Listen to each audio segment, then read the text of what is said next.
He hadn't spoken to his father in 19 years. Then a hospital nurse sent him a letter. He canceled a 9-figure deal. Is he still alive?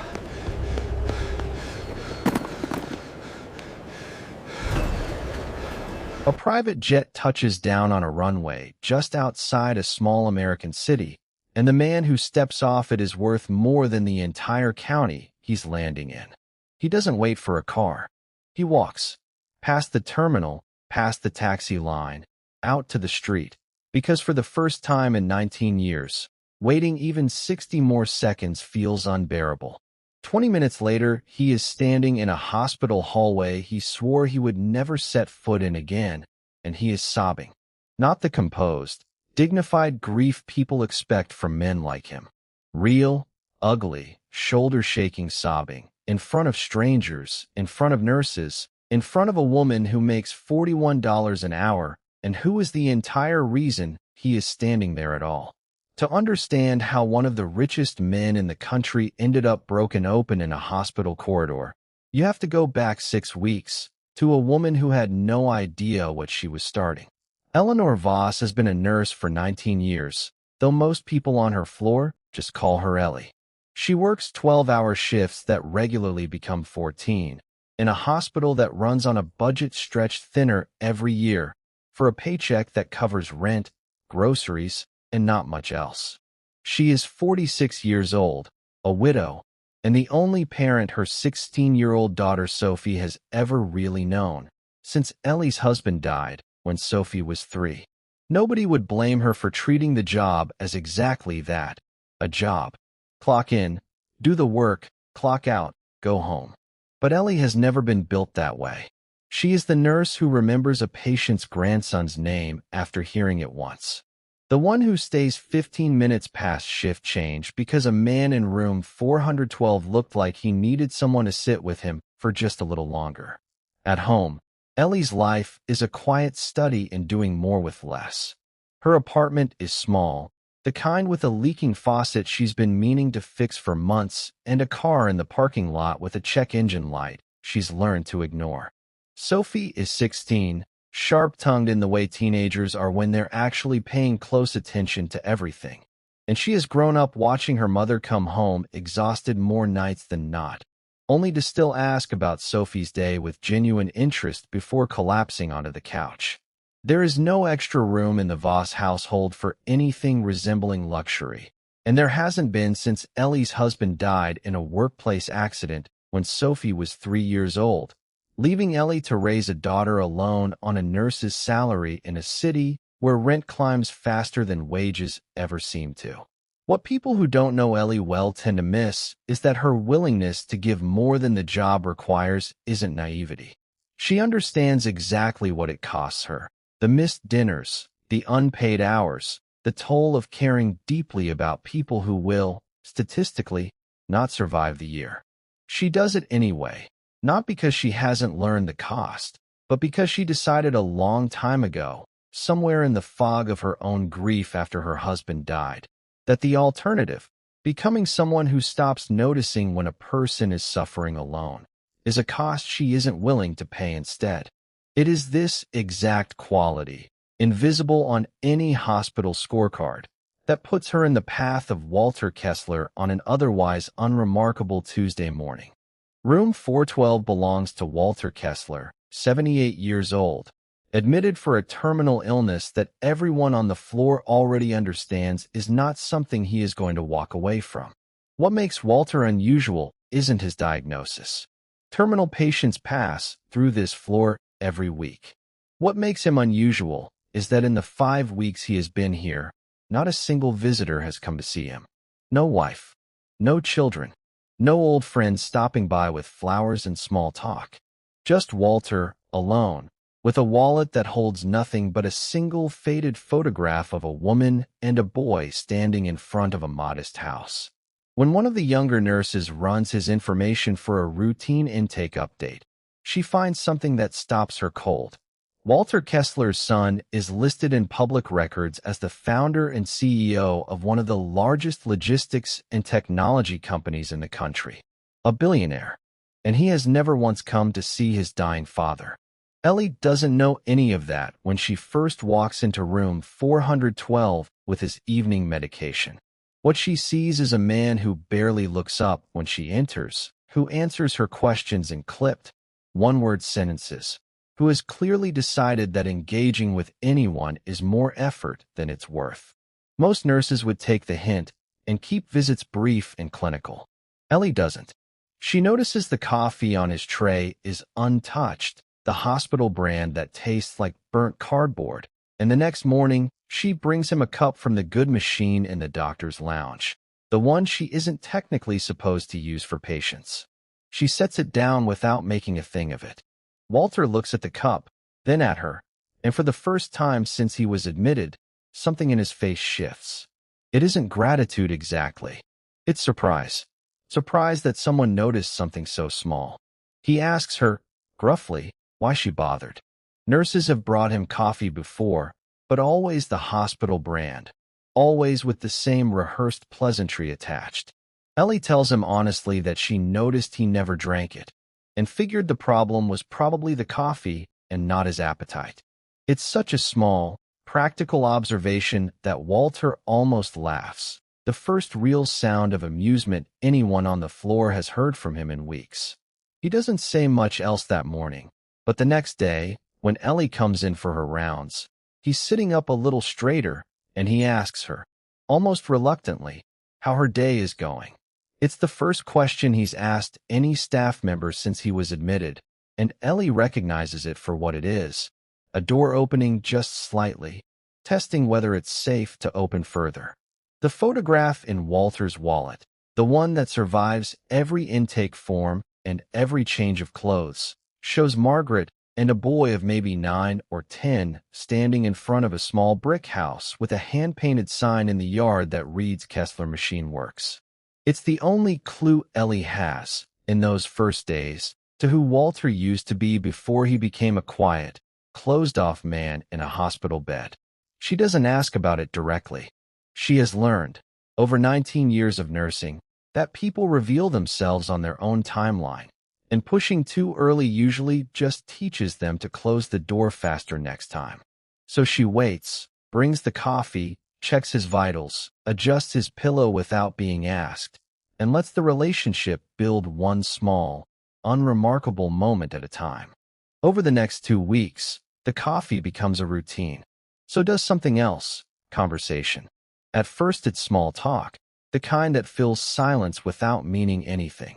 But Ellie has a gift for sitting in silence without making a patient feel rushed to fill it, and eventually Walter starts filling it on his own.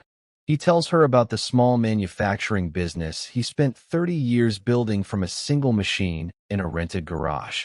He tells her about long nights and longer days, about a marriage to a woman named Margaret who believed in him before anyone else did, and about a son he loved so much he sometimes thinks the love itself was the problem, that he poured so much of himself into building something for his son's future that he forgot to build a relationship with the boy standing right in front of him. He tells her about the early years, when Kessler Machine Works was just Walter and a single lathe in a garage he rented from a neighbor for $30 a month, and how he used to bring Marcus into that garage on weekends when the boy was young, letting him sweep metal shavings off the floor and pretend he was helping. Those, Walter tells Ellie, were the best years, before the business grew into something that demanded every waking hour, before success itself became the thing that pulled him away from his own son. He describes watching Marcus grow into a teenager who was sharper than Walter had ever been, sharper in ways that both filled him with pride and quietly intimidated him, and how somewhere in that stretch of years, pride turned into distance, and distance turned into a habit neither of them knew how to break. Ellie listens. She doesn't offer advice, doesn't try to fix 19 years of silence in a 10-minute conversation between medication rounds. She just listens, the way she wishes someone had listened to her in the years after her husband died, when she felt like the whole world expected her to just keep functioning without ever asking how she actually was. Walter starts to open up in ways the hospital chaplain and the social worker assigned to his case never managed to draw out of him. He tells her about the the one that ended it. He was harsh with his son over a business decision the boy, a grown man by then, had made independently, and instead of walking it back, instead of apologizing, Walter let pride win. Marcus walked out of a family dinner 19 years ago and never came back, and Walter, for reasons he still can't fully explain even to himself, never chased after him. Word starts to spread on the floor that the quiet nurse in Unit 3 has gotten closer to the patient in 412 than protocol technically allows. It reaches Dana Pruitt, the floor's administrator, whose job is to keep the unit running efficiently on a budget that gets tighter every fiscal quarter. Dana pulls Ellie aside one afternoon and points out, not unkindly but firmly, that Ellie has logged unpaid time sitting with a patient who has no family engagement, no advocate pushing for extra attention, and frankly, no chance of recovery that would justify the investment of staff hours. It isn't personal, Dana says. It's just how the numbers work. Ellie nods, says she understands, and the very next day stays 40 minutes past her shift to sit with Walter anyway. She isn't trying to make a point. She just can't make herself walk away from a dying man who has no one else. A colleague, one of the younger nurses on the floor, asks Ellie one evening why she keeps doing it, why she keeps giving unpaid time to a man who has no family checking in, no one who will ever know or thank her for the extra effort. Ellie doesn't have a polished answer.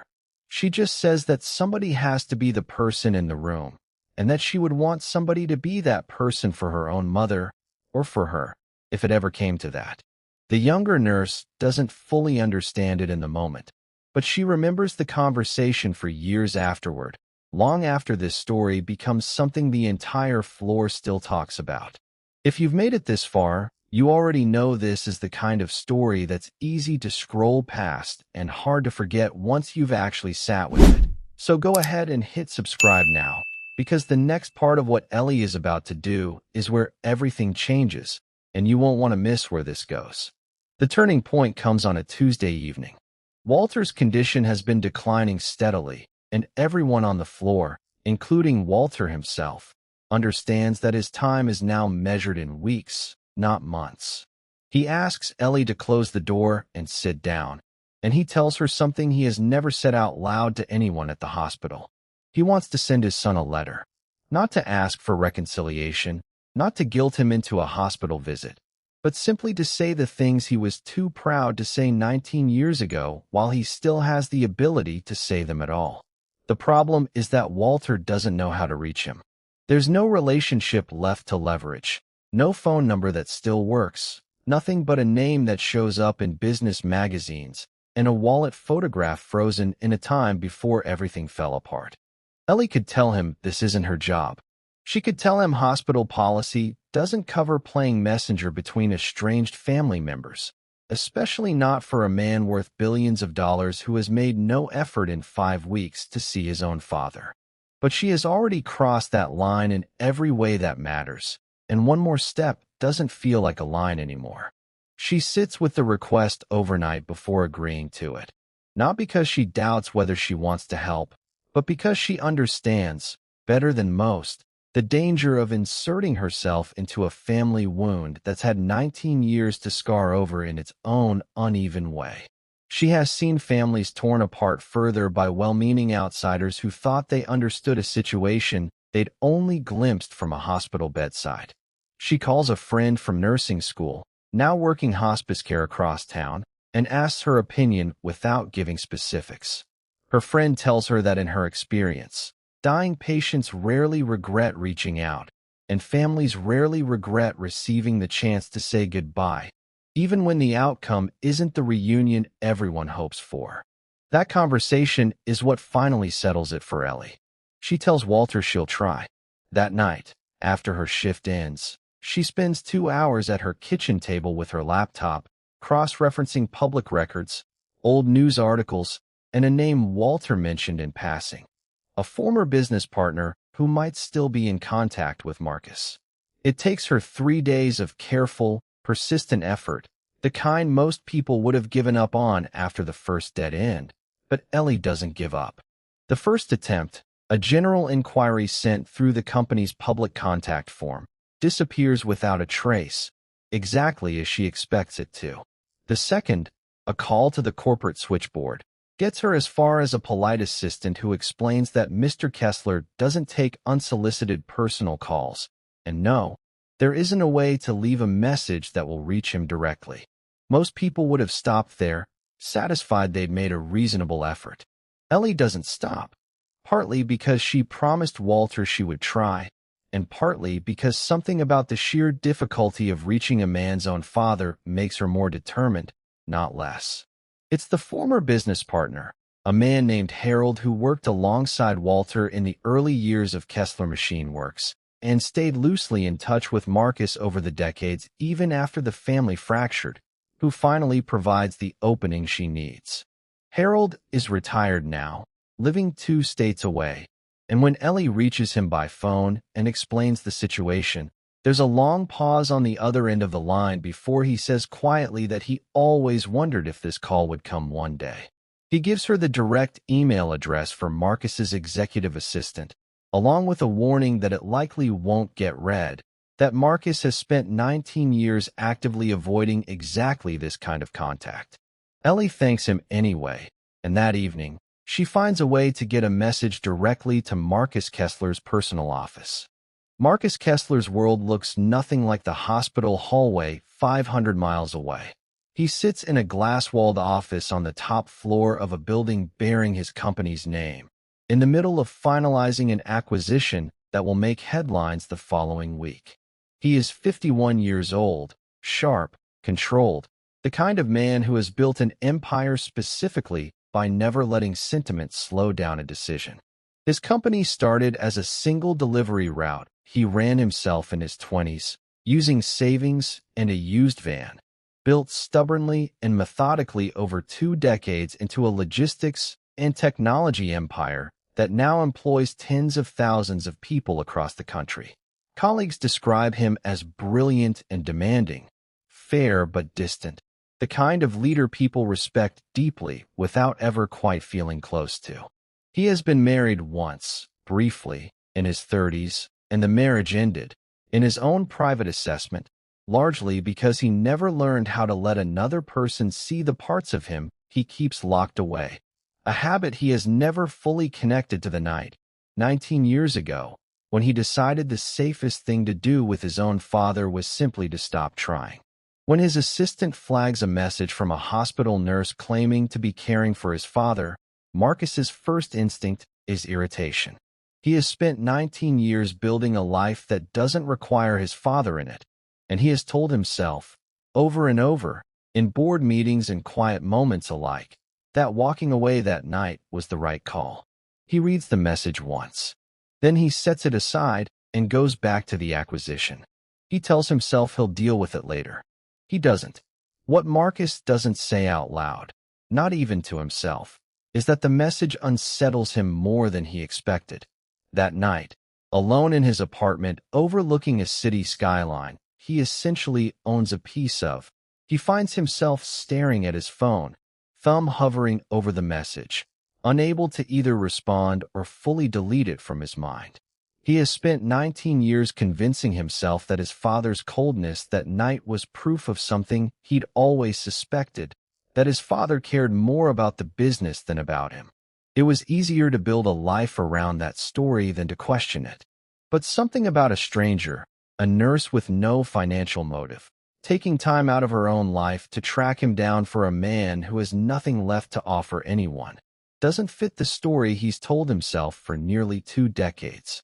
He tries, briefly, to rationalize it as some kind of scheme, some angle he hasn't identified yet, because that framework is easier to live inside than the alternative, that his father might actually be dying, alone, and that a stranger cared more about that fact than his own son did.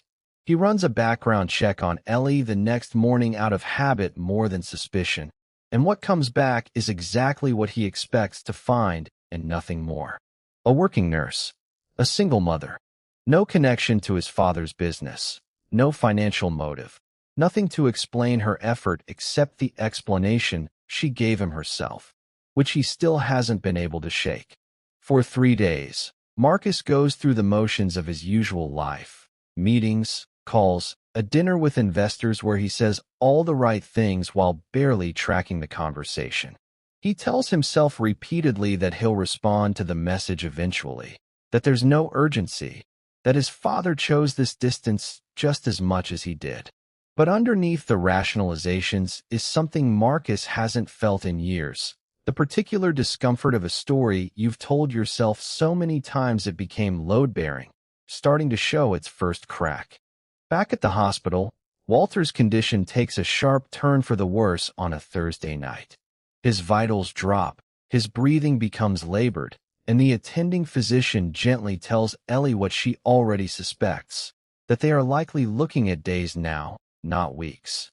Ellie doesn't have to be there. Her shift ended 2 hours earlier, and she has Sophie waiting at home. But she calls Sophie, tells her she'll be late, and pulls a chair up beside Walter's bed instead of walking out to her car. He's drifting in and out, and in one of his clearer moments, he grips her hand with more strength than she expects from a man in his condition and tells her something he has never told anyone, not even his late wife's closest friends. The real reason for the rift with his son wasn't pride over a business decision at all. That was simply the excuse. The real reason went back further, to the year Margaret died. Margaret's death, Walter explains, wasn't the peaceful passing everyone in the family was told it was. She had been struggling in ways Walter never let Marcus see, ways he made a deliberate choice to shield his son from because Marcus was young and Walter believed, in the moment, that protecting him from that pain was the right thing to do. Walter describes the months before Margaret died as the hardest of his life, spent quietly managing a situation he didn't have the language or the resources to fully understand at the time, terrified that if his teenage son saw the full weight of what was happening, it would break something in him that could never be repaired. So Walter built a simpler version of the story, a version with softer edges, and told it so consistently that it hardened into the official family history. Repeated at the funeral, repeated to relatives, repeated to Marcus himself every time he asked questions that got too close to the parts Walter had buried. What Walter never accounted for was how a bright, observant teenager would experience the gaps in that story.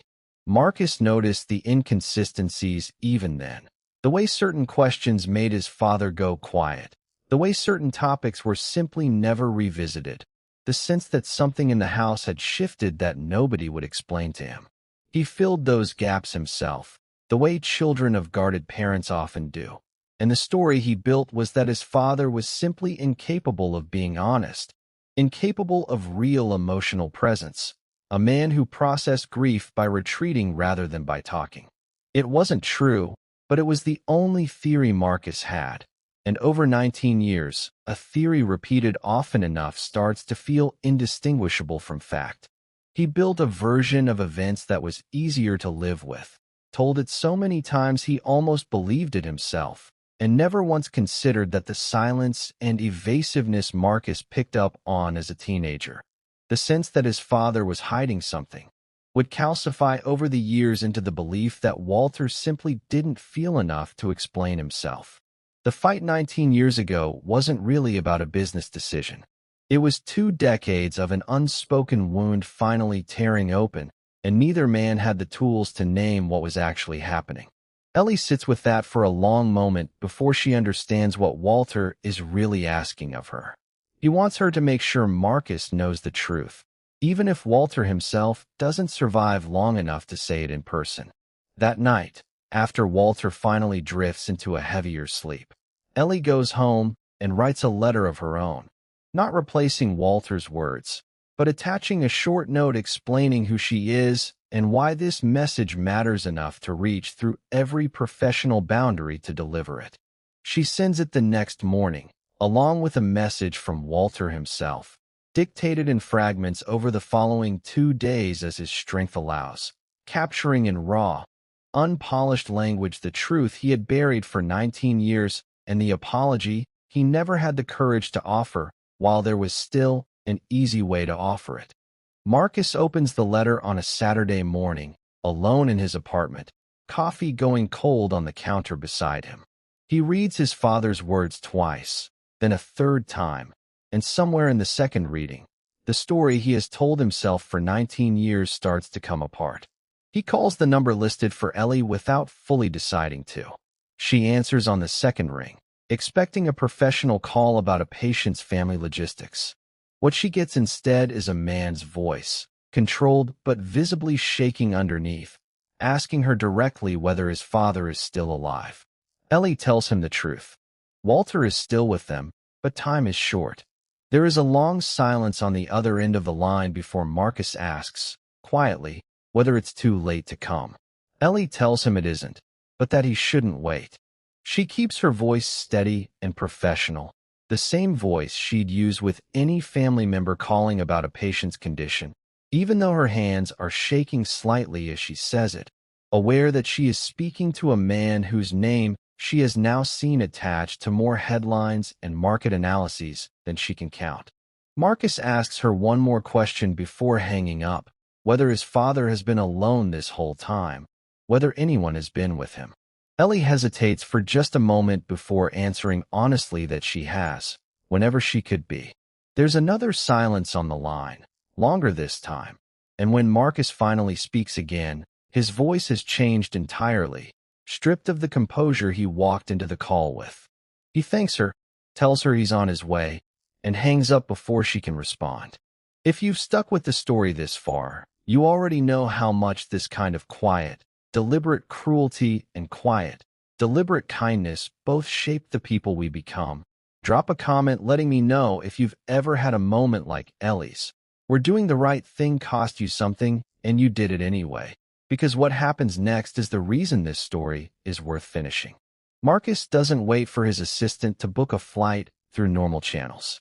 He cancels a 9-figure acquisition meeting that had been scheduled for months, walks out of his own building mid-morning without explaining himself to a single person in that office, and has his jet in the air within the hour.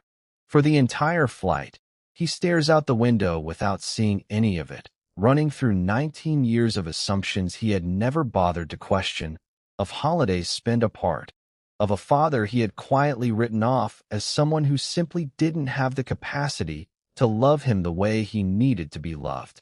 He thinks about every version of the story he told himself to justify the distance. Every time a colleague or a date or a therapist asked about his family, and he gave the same clipped, rehearsed answer about a difficult relationship with an emotionally unavailable father. He wonders, somewhere over 3 states, how much of his adult life he built on a foundation that was never actually true. Back at his office, the acquisition team he abandoned mid-negotiation is left scrambling to explain his absence to the other side of the table and his second in command, a woman named Priya who has worked beside Marcus for 11 years, fields calls all afternoon without a clear answer for anyone. She has never once seen him walk away from a deal this size, not for illness, not for a family emergency, not for anything. When he finally calls her from the jet to explain, briefly and without much detail, that his father is dying and he needs to be there, Priya doesn't ask a single follow-up question. She simply tells him to go, that she'll handle everything on this end, and hangs up before he can hear how surprised she actually is. It's the first time in 11 years she has heard something close to vulnerability in his voice. When Marcus lands, he doesn't wait for a car. He walks, then runs, covering the distance from the airport to the hospital faster than seems physically reasonable for a man who spends most of his life in boardrooms and airplane seats. He arrives at the nurse's station on the 4th floor breathless, disheveled, nothing like the composed executive from the magazine profiles, and asks for room 412. Ellie is the one who meets him first. She recognizes him instantly, not from any photograph, but from the particular kind of desperation in his eyes, the look of a man who has spent 19 years being certain about something and has just discovered he was wrong. She doesn't say much. She simply walks him down the hallway and stops outside the door, giving him a moment before he has to face what's on the other side of it. Walter is awake when Marcus walks in, weaker than he's ever been but alert enough to recognize his son the instant he sees him. Neither man says anything at first. 19 years of silence doesn't undo itself with a single sentence, and both of them seem to understand that trying to force the moment into something bigger than it is would only cheapen it. Marcus pulls a chair up beside the bed, the same chair Ellie sat in 3 nights earlier, and takes his father's hand. Walter, in a voice barely above a whisper, tells him he's sorry, not for the business argument that ended things, but for the years of silence before it, for building a story to protect his son from pain that ended up creating a different kind of pain entirely. Marcus, for the first time since he was a teenager, lets himself cry in front of his father without trying to stop it. For a long while, neither man says much of anything else. They sit together in the kind of silence that isn't empty, the kind that comes after something enormous has finally been said out loud. Eventually, Marcus asks the question that's been sitting in his chest since he read the letter on the plane. Why his father never simply told him the truth once Marcus was old enough to understand it. Why the silence continued for years after any protective purpose had expired. Walter's answer is honest in a way that costs him visibly to give. He says that by the time Marcus was old enough, the silence had become its own kind of habit, and admitting the truth would have meant admitting how badly he'd handled it in the first place. And pride, the same pride that ended their relationship 19 years ago, kept him from ever finding the courage to correct it. Ellie stands quietly near the doorway during all of this, close enough to be available if she's needed, far enough to give the two men the privacy this moment deserves. She isn't part of the reconciliation. She was never trying to be. She simply refused to let a dying man face the end of his life without at least trying to close the distance he spent 19 years unable to close on his own. Over the following 2 days, Marcus barely leaves his father's side. He cancels every meeting on his calendar without a second thought, something his own staff will later say they never once saw him do for anything. In 19 years of running one of the largest companies in the country, he and Walter talk in fragments, in the honest, unpolished way people talk when there's no time left to pretend, filling in 19 years of gaps with stories, apologies, and the kind of laughter that only happens between people who have finally stopped protecting themselves from each other. Marcus tells his father, for the first time, about the company he built, not the version from the press releases, but the real story, the failed first attempt, the year he nearly lost everything, the loneliness of building something enormous with no one at home to come back to. Walter listens the way Ellie once listened to him, without trying to fix anything, simply present for every word. He tells Marcus he's proud of him, not for the size of the company, but for the fact that his son built it with his own hands the same way Walter once built a machine shop out of a rented garage. And hearing his father say it changes something in Marcus that 19 years of business magazine profiles never touched. On one of the last clear afternoons before Walter's condition worsens again, Ellie finds the two of them looking through old photographs on Marcus's phone, ones he'd quietly pulled from long-forgotten backups. Walter younger, Margaret laughing at something off camera, a boy who is unmistakably Marcus grinning with a gap-toothed smile in front of the machine shop sign. Walter's hands aren't steady enough to hold the phone for long, so Marcus holds it for him, scrolling slowly, narrating each photo with details Walter had forgotten he remembered. It's one of the quietest scenes in the entire 6 days, and one of the ones the staff on that floor still mention years later, when they talk about what it looks like when two people finally stop being strangers to each other.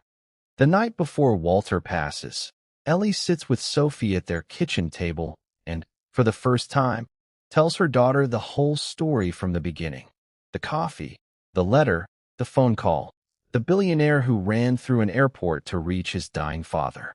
Sophie listens with the kind of full attention teenagers rarely give anything. And when Ellie finishes, Sophie asks her why she never mentioned any of it before, why her mother had been carrying something this enormous for weeks without saying a word. Ellie shrugs and says it never felt like something worth talking about. It just felt like doing her job properly. Sophie tells her that's exactly the problem, that her mother has spent Sophie's whole life treating extraordinary things like they're ordinary, and maybe it's time she stopped. It's a small moment, tucked between two much larger ones, but it's one Ellie will think about often in the months that follow. Walter passes away early on a Tuesday morning, 6 days after Marcus arrived, with his son holding one hand and Ellie, who had come in specifically for this shift though it wasn't technically hers, standing nearby. It is, by every account from the staff who were there, one of the most peaceful passings anyone on that floor had witnessed in years. Not because death is ever easy, but because Walter got something most people never get. He got to say the things he needed to say, to the person he needed to say them to, before it was too late to matter.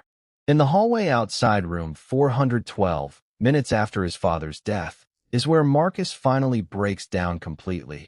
In front of nurses and orderlies and a woman making $41 an hour who had no idea, 3 weeks earlier, that agreeing to send one letter would put her in the middle of a moment like this. The staff who witnessed it that morning describe it later. In the quiet way hospital staff talk about the moments that stay with them as one of the most unguarded things they've ever seen from someone in Marcus's position. There's no attempt to compose himself for an audience, no instinct to retreat to a private room. He simply stands in the hallway, shoulders shaking, while Ellie, without a word, stands beside him the way she has stood beside dozens of grieving family members before, present without needing to say anything at all. One of the orderlies later tells a colleague that in 11 years of working that floor, he has never seen a man who could buy the entire hospital look that much like every other grieving son who's ever walked through those doors.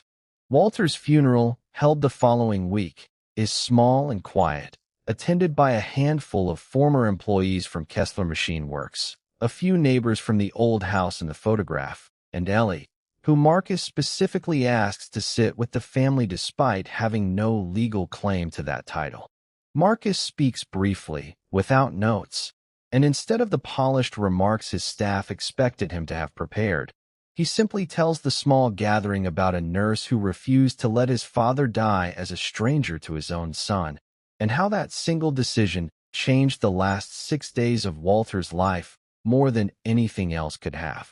It's the first time many of the people in that room hear the phrase that will later attach itself to this story in the press, that a nurse making $41 an hour gave a dying man something his own family's wealth never could.